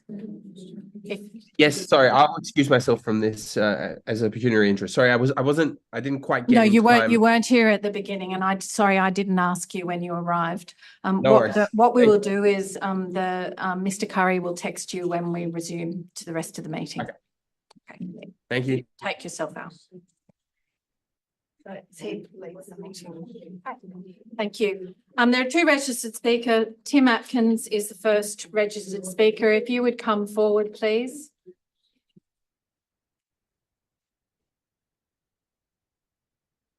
Mr. Atkins, you are here. Thank you. If you could give your name and who you represent. Thank you. Thank you. My name's. Thank you. If you press the button to speak. Thank you, Mr. Atkins. You have the floor. My name is Tim Atkins. I'm here on behalf of Coles in relation to Coles development of the Neutral Bay. This afternoon, we have received a response to our letter, which we provided to both the CEO and other members of the council. And so we're encouraged by that response, but in the interest of putting the argument, I'll continue. We're very much, first of all, we're very thankful for the way that council has now addressed the probity issue, and that creates a pathway for us to pursue our development application. And we acknowledge the work of everyone in doing so. We would also like to encourage you to consider our argument. The issue at hand is that there have been some diagrams included in the briefing to council that form part of the Neutral Bay Town Centre strategic plan draft. And we think it's a little bit preeminent to be using those to guide policy, given the embryonic status of the strategic plan. And we are asking that perhaps those diagrams, while very good in trying to articulate the difficult situation in working out the land use in that area, and were put to good use, I'm sure, by council officers in briefing the council. We believe that if there was an opportunity to remove those from the policy component of the resolution that you are putting forward today, that would help us to clarify that those diagrams are in no way an endorsement of the council and the policy that is to be pursued. It is simply a backgrounding material, and therefore that will free up the CEO to negotiate terms under a proposed voluntary planning agreement that may evolve over time, given that council is still developing its strategic plan. That is the essence of our argument today. And I thank everyone for taking that on board after having raised it this week. So just for clarity, you would be satisfied if the probity plan was adopted, the text of the probity plan was adopted without the diagrams, figure F14 and 15? Yes, and also the annotations associated with those diagrams. So there are some annotations that relate to the strategic plan directly, and we feel that the annotations and the description that are included in the probity plan reflecting the strategic plan should probably be removed until such time as the strategic plan is actually adopted. Yes. Are there any other questions of the speaker? Thank you for your participation. Thank you very much. The final speaker on this item is Meredith Trevelyan-Jones on behalf of Willoughby Bay Precinct. If you would approach and also press the button that says speak.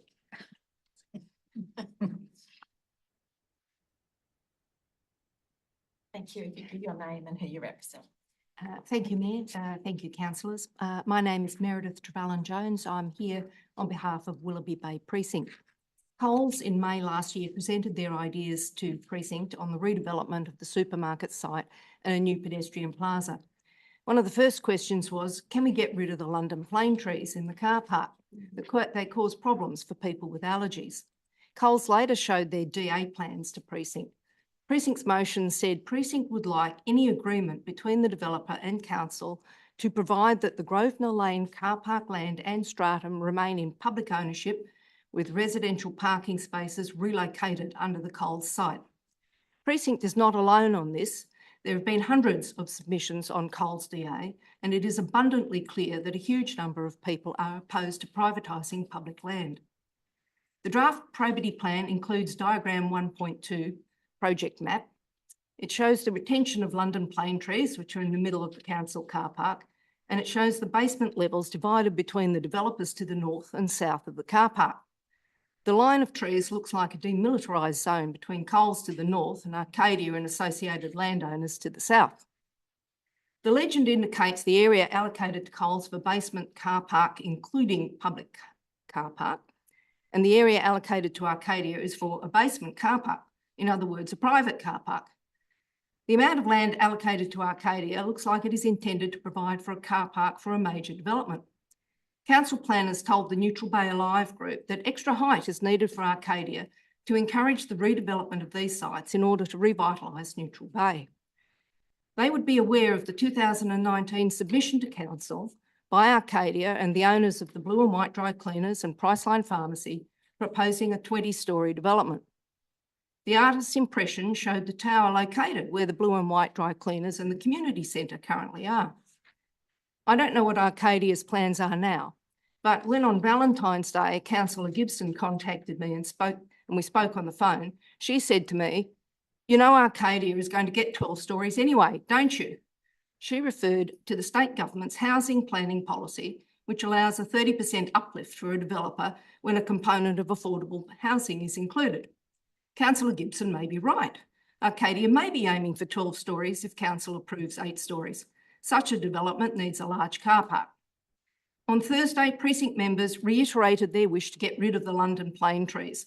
By the way, council workers who clear the fibres and the leaves from our streets refer to these trees as the asbestos of the future. Precinct also reiterated its view that the Groen Lane car park land and stratum should remain in public ownership.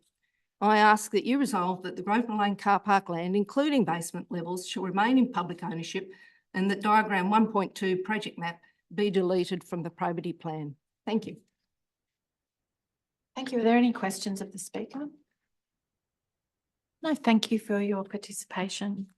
Councillor Berrigan. Thank you, Mayor. I'd like to move the recommendation with the number 6. Coming up.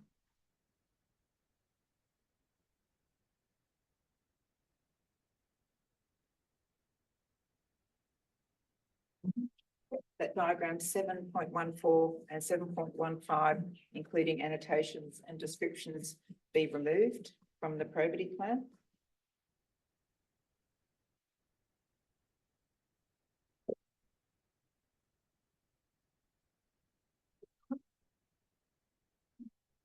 And 7, am I at 7?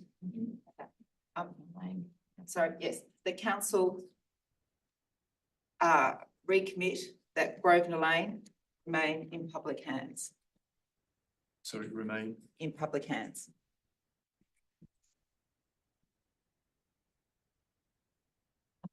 Public ownership. Public ownership. Because you're directing the general manager. Sorry, I can't actually just, can't see what I'm writing. Hasn't, sorry. Can we coming up? Yeah, thank you. Great, thank you. Do you want to add, instead of 6, do you want to add at 1? Sorry. Could you push it down a bit? At 1. That. Do we just amend 1? That. Yeah, to say to where we say that we adopt that the attached probity plan and then do comma with the exception of diagram 7.14 and 7.15, maybe in brackets, it's called area, is it called project area 1.2 project area bracket? Then comma be adopted as the framework to guide. Yep. Where then that way the text of the probity plan is being adopted. Thank you, Mayor, and that will then just make 7 become 6. Is that the right wording? Yeah.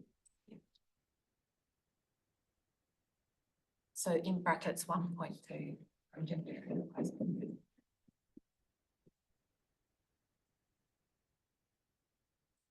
I didn't know whether to say page 4, page 11 or 26.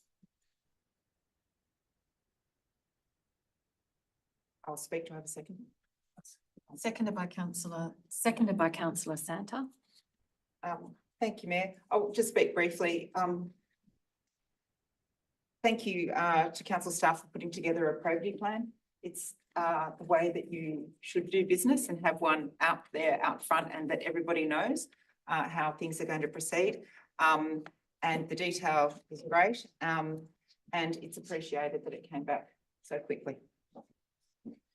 Councillor Santa, you wish to speak?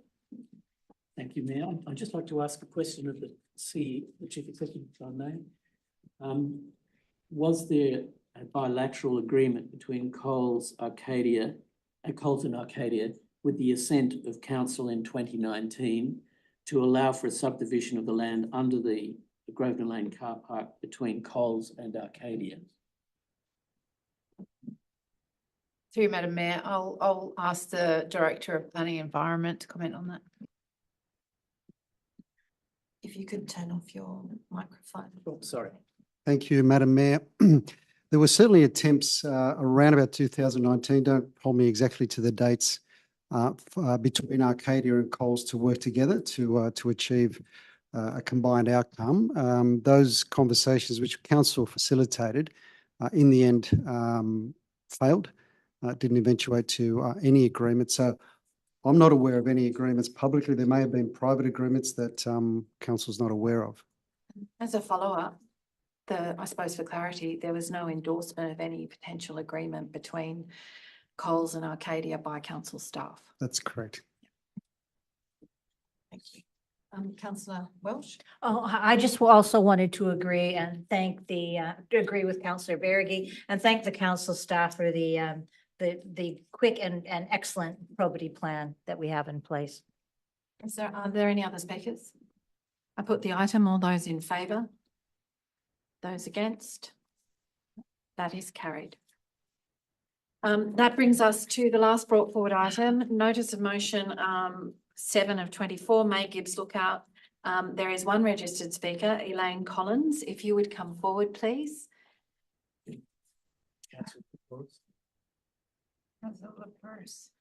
Oh, sorry, yes. He's here, but you continue and sit down. He's not in the. Yeah. Thank you. Mayor and councillors, thank you. Thank you for having me speak with you today. My name's Elaine Collins. I'm a Neutral Bay resident. I'm an actuary. My idea is to name a lookout in Phillip Street, Neutral Bay. It's located at the top of the public stairway, which starts down to the street, where Phillip Street is separated into east and west sections.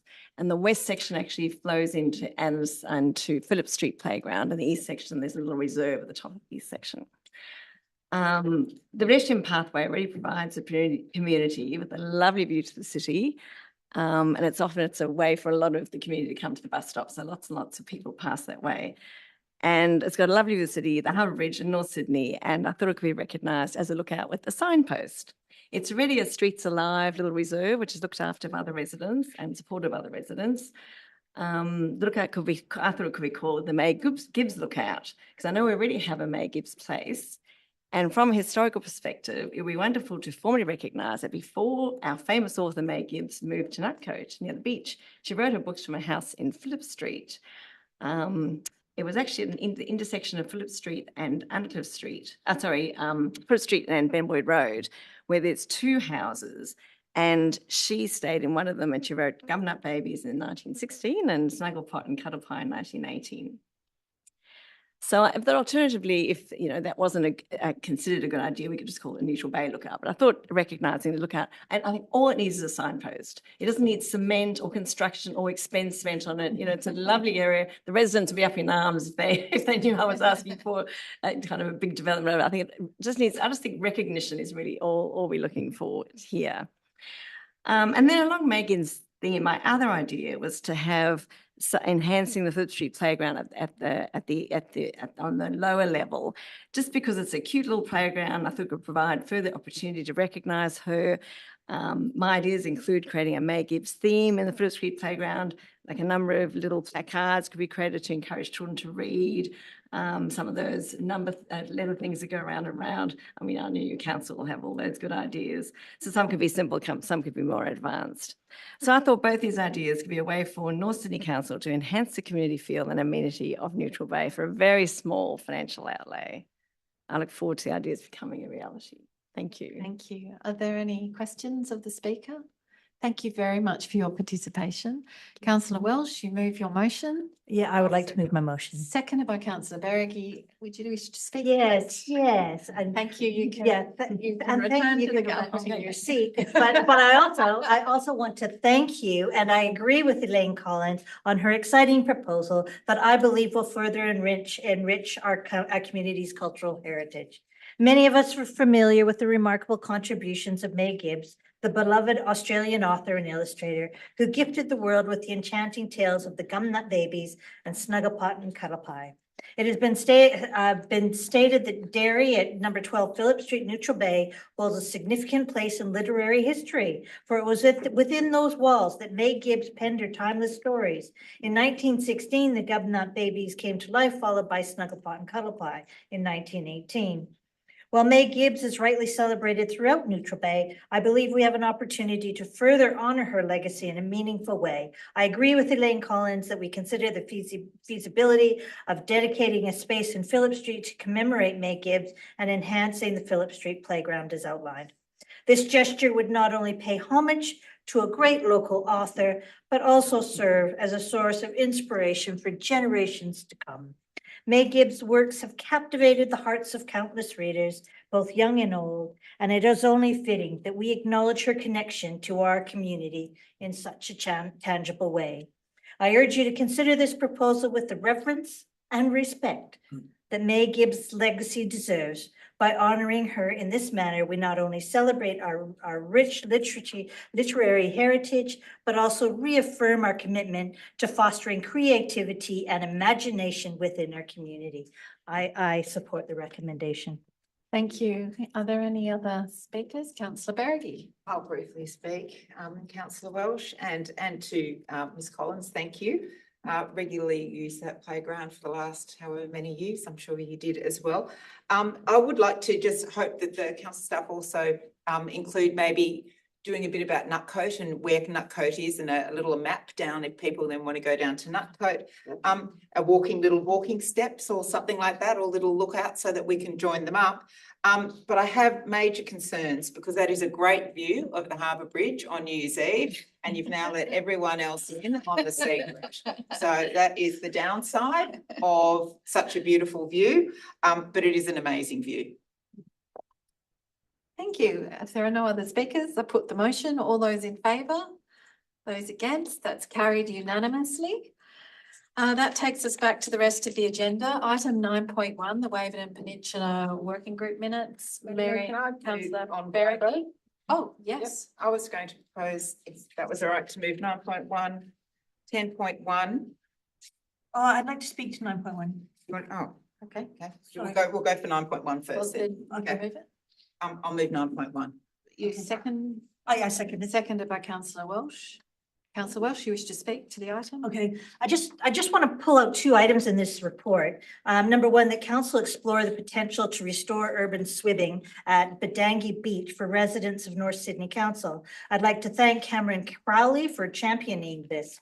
I attended the ceremony at Bdale Reserve State Heritage Listing a few months ago. It is a stunning location. The 48-hectare site has a rich Aboriginal history with evidence of Gamarago occupation and is one of the few remaining natural landscapes in public ownership on Sydney Harbour. During the ceremony, Trish Doyle MP, member for the Blue Mountains, was representing the Environment Minister, Penny Sharp. While speaking, she turned to the beach and said how inviting it looked and said she would love to go for a swim. Well, hopefully in the not too distant future, she will be able to do just that. And then I'd also like to mention that I support the council promoting the petition to the Legislative Assembly on removing the dilapidated structures and vessels on Barry's Bay through council's website and social media channels. And I want to thank Mary Curran for championing this cause. So I support the recommendation. Are there any other speakers? Before I give Councillor Berrigan a right of reply, I, like Councillor Welsh, was particularly thrilled and excited to have invited Cameron Crowley to present his fantastic idea that is, when you look at the space, seems so obvious, and why hasn't it happened before? Part of why it hasn't happened before is that rich industrial heritage of Barry's Bay and surrounds has made the harbour water quality difficult. I'm really optimistic that this is something that can be done with a light hand and probably supported by the Sydney Water Urban Splash Program. The first steps will cost us almost nothing. They are about 6 lots of water testing to see that it's the sort of place that we can support this. And equally, the second recommendation that we would be adopting tonight came from one of the working group members, Mary Curran, and is part of a long battle that she and the council and many other councils, including Inner West, have had with Transport for New South Wales in their guise as former maritime to do something about ghost boats that sit rotting on moorings in the harbour. So yes, I like you was shared excitement about these simple things we can do to support some really great change. Thank you. Do you have? Happy to put the motion. Put the motion. All those in favour? Those against? And that's carried unanimously. Do you have an on Globo motion? Thank you. I was going to propose to move the remaining issues on Globo. 10.1. Oh, and talk to 10.4. 10.2. Okay. 10.2. Okay. 10.1, 10.3. 10.3. So Yep. 10.1, 10.3 10.6. and 10.6. To move on Globo, move the recommendation. Is there a seconder for that? Councillor Welsh, all those in favour? Thank you. That takes us back to 10.2. Councillor Burke. Mayor, I have Is a that motion Motion, yep. If you put a motion. somewhere for all that. 10.2, I have a motion. The council staff prepare a report to be presented to councillors in June 2024 to outline the feasibility of conducting a North Sydney LGA citizen jury to determine the question of whether North Sydney Council should implement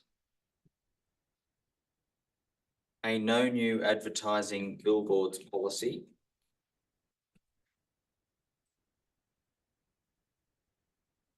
that would cease all new planning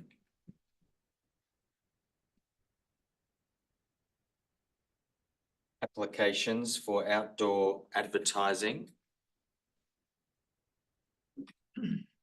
of non-council information on council-owned property, comma, or other related options as presented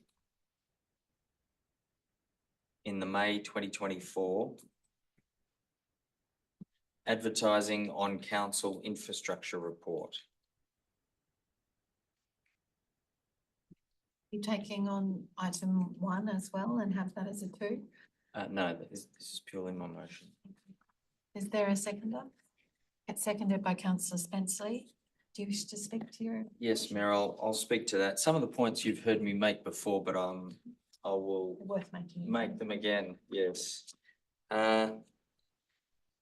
Firstly, thanks to our staff for the report. It was an interesting report. A couple of things jumped out at me. It was only very recently that we actually have advertising on our property, only a decade or so ago, a little more. Really the main justification is one word, money. That's the main reason why we've got this advertising.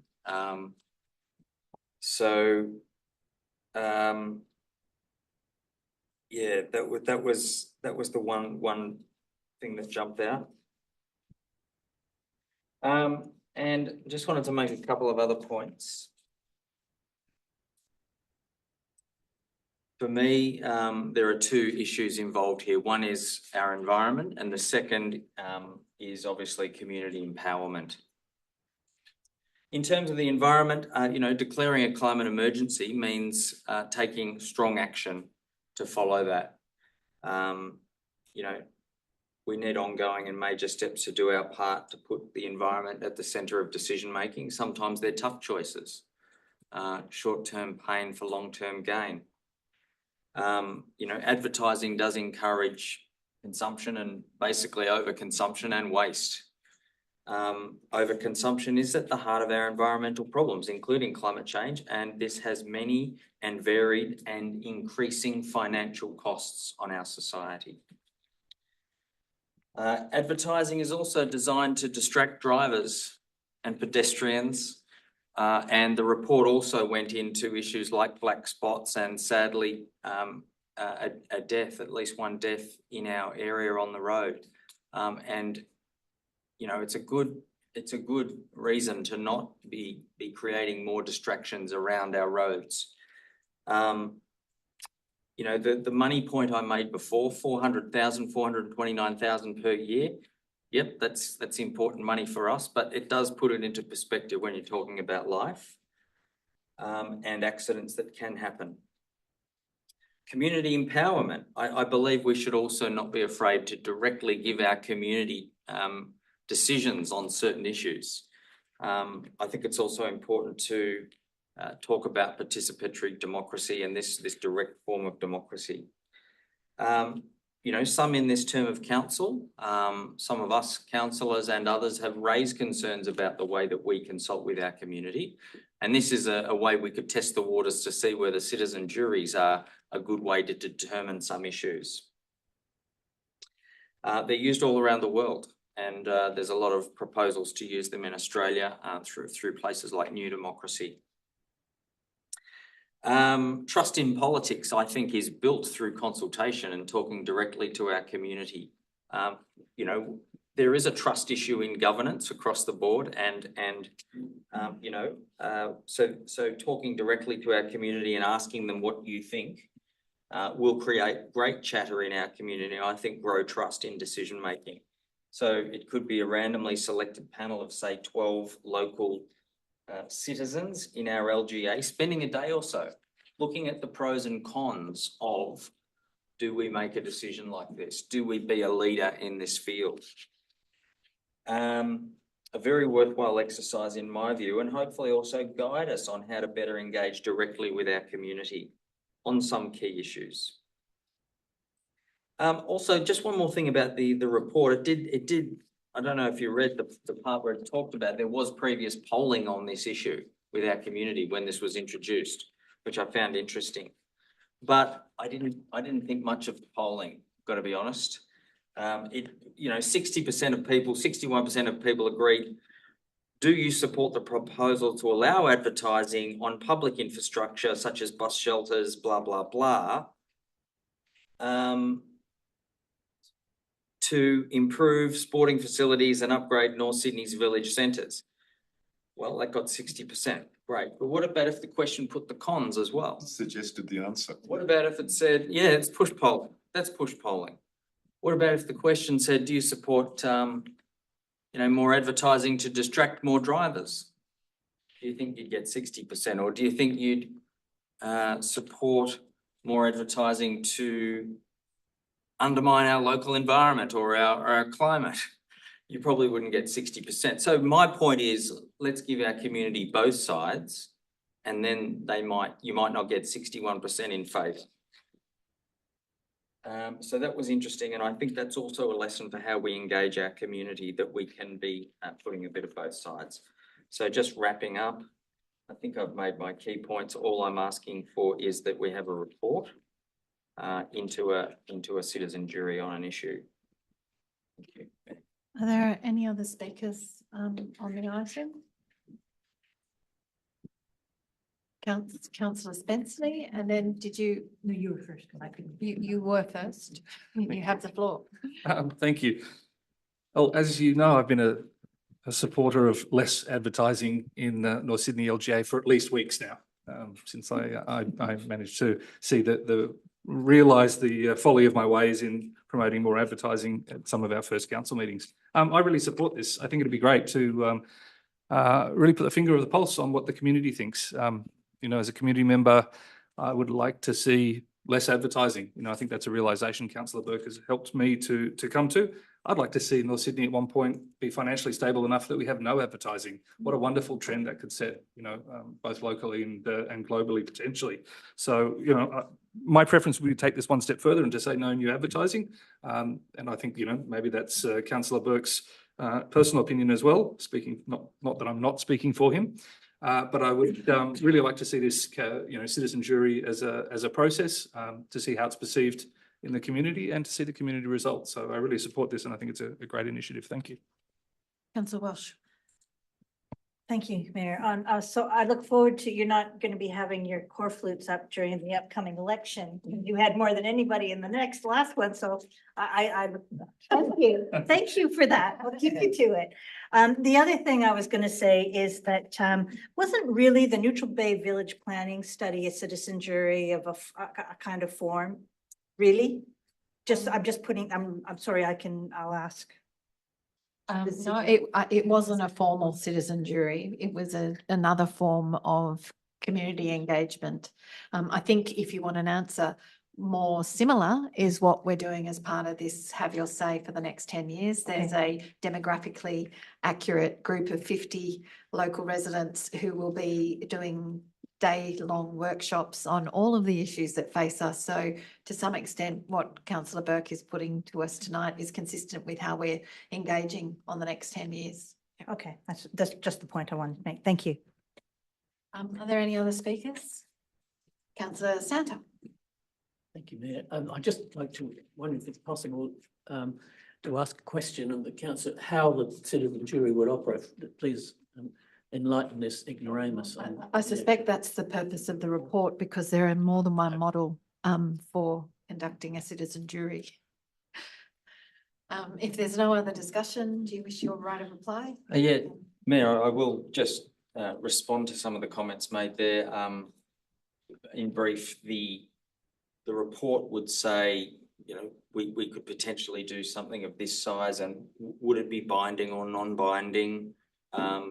You know, my preference was ultimately, you know, binding is good, but it'd be a brave council that randomly selected community who've looked at all the evidence and said something like a plebiscite across Australia, even though it's not binding, you'd be brave to say, no, sorry, we're not listening to you, when it's statistically selected from across the community randomly. So yeah, that would look at all that. Good question about whether it would apply to the actual elections. That's sort of a state government controlled, generally speaking. Not defined as advertising, it's electoral material. Yeah, electoral material, so it's a bit of an exemption there. Supporting democracy. But yeah, so it'd be interesting just to see a report and see if this idea could be developed or not. I know people have spoken to me privately about it, and we've got an opportunity maybe this year to do something. We'll see. Okay, on that basis, put the motion. All those in favour? And those against? And that's carried. Carried. Are you against, or Councillor Pouris, for or against? There's a bit of a delay, so 4. That was carried unanimously. Thank you. Thank you. That carried unanimously. That brings us to the last item that you wish to address, Councillor Welsh, 10.4. I move the recommendation. Seconded by Councillor Berricky. Councillor Welsh, you have the floor. Okay, thank you. I'm an excellent submission to the Standing Committee on Regional Development, Infrastructure and Transport Inquiry into Local Government Sustainability. In particular, I'd like to highlight the statement, consideration also needs to be given to non-rateable properties such as schools and others who use council services as parks, footpaths, and community centers, but pay no contribution. In urban areas, rateable properties are often purchased by institutions which are exempt from paying rates, resulting in a previously rateable property converting to non-rateable due to its change of use. The submission also states that following the 2020 pandemic, North Sydney Council's fees and charges revenue has not recovered to the level it was previously adjusted for inflation. This is primarily due to a sustained drop in parking revenue attributed to increased working from home and various policies to encourage public and active transport. This drop in fees and charges revenue, in conjunction with the rate peg, has caused challenges in managing a balanced budget to maintain infrastructure and service delivery levels. Just think about if North Sydney has funding challenges, what of the issues in rural and regional Australia with often vast tracts of land and subsequent responsibility for huge road infrastructure and very few per capita ratepayers. Having met numerous councillors from rural and regional Australia, it is shocking to hear stories of towns only able to open their local libraries for only a couple of hours a week. I support the recommendation. Thank you. Are there any other speakers? I put the item. All those in favour? And those against, that's carried unanimously. That brings us to the close of the meeting. Thank you all for your participation this evening. And the next meeting is on the 27th of May. Meeting is closed. So it's just a reminder, the first discussion panel for the next 10 years campaign is on this Wednesday night. And